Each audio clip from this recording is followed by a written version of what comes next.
India سے کسی نے پوچھا اگر کسی پر کالا جادو ہو تو کیسے پتہ چلے؟ تو پتہ چلانے کی ضرورت نہیں ہے، کیونکہ ان جادوگروں کے پاس آپ جاؤ گے تو پتہ چلے نہ چلے اور 2-4 لوگوں پہ اور جادو ہو جائے گا۔ اس کا حل یہ ہے، دیکھیں میں اس کی ایک مثال دیتا ہوں، بہت پرانی بات ہے، میری بچی بیمار تھی تو میں ایک چائلڈ اسپیشلسٹ کے پاس لے گیا، تو چائلڈ اسپیشلسٹ نے کیا کیا، مجھے ایک ٹیسٹ لکھ کے دے دیا کہ یہ ٹیسٹ کرا لیں۔ تو میں نے ڈاکٹر صاحب سے پوچھا کہ یہ ٹیسٹ کرانے کے بعد کون سی دوا دیں گے آپ؟ انہوں نے کہا اگر اس ٹیسٹ میں یہ بیماری آ گئی تو یہ میڈیسن دوں گا۔ تو میں نے کہا اگر ٹیسٹ میں یہ بیماری نہیں آئی تو انہوں نے کہا میڈیسن پھر بھی یہی ہے۔ تو میں نے کہا ڈاکٹر صاحب پھر ٹیسٹ کرانے کی ضرورت کیا ہے؟ انہوں نے کہا نہ کرائیں، پھر بات صحیح ہے آپ کی۔ انہوں نے کہا اصل میں لوگوں کو تسلی کے لیے ٹیسٹ کرانے ہوتے ہیں، اس لیے میں نے کہہ دیا۔ تو بات یہی ہے کہ بھائی جب ٹیسٹ کرانے کے بعد بھی میڈیسن اور علاج وہی ہے، ٹیسٹ کرانے سے پہلے بھی وہی ہے، تو ٹیسٹ کرانے کی ضرورت کیا ہے؟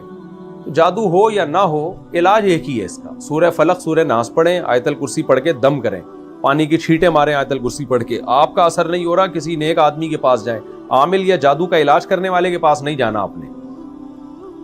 تو مسجد کے امام صاحب کے پاس چلے جائیں، کسی بھی نیک آدمی کے پاس چلے جائیں، حضرت اس پہ دم کریں، صبح شام دم کروائیں، انشاءاللہ ٹھیک ہو جائے گا، نہیں ٹھیک ہو تو صبر کریں۔ ہر بیماری کا اللہ نے دنیا میں علاج رکھا ہے، لیکن اس کا علاج ہر ایک کو پتہ نہیں ہے، بہت سی بیماریاں لا علاج، عملی طور پہ لا علاج ہیں، تو اب کینسر ہو جائے کسی کو تو نہیں ہو علاج ہوتا بھائی، اب یہی ہے کہ بس صبر کرو، اللہ ہی ٹھیک کر دے گا تو ٹھیک کر دے گا۔ تو جادو کا علاج اللہ نے نازل کیا ہے، سورہ فلق سورہ ناس آیت الکرسی سورہ بقرہ، یہ سب جادو کے علاج کے لیے، تو یہ شرعی رقیہ جسے کہا جاتا ہے، یہ پڑھیں آپ کا اثر نہیں ہو رہا کسی سے نیک آدمی سے دم کروا لیں، اس سے آگے آپ جانے کی کوشش کریں گے تو بیڑا غرق ہونے کے علاوہ کچھ بھی حاصل نہیں ہوگا، وقتی فائدہ ہوگا لیکن پوری نسل جنات چڑیل بھوتوں سے برباد ہو جائے گی آپ کی، اور پھر مجھے غصہ آنے لگتا ہے کیونکہ میں نے دیکھا ہے نا برباد ہوتے ہوئے لوگوں کو، تو اس لیے بس اتنا کریں آپ، ٹھیک ہو جائے صحیح ہے، اور انشاءاللہ ٹھیک ہو جائے گا۔ ویسے بھی جادو ان لوگوں پہ ٹھیک ہو جاتا ہے جو جادو کو زیادہ لفٹ نہیں کراتے،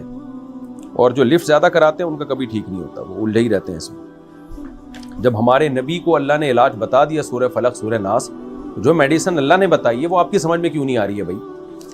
لیکن بعض لوگوں کی قسمت خراب ہوتی ہے، وہ جاتے ہیں عاملوں کے پاس۔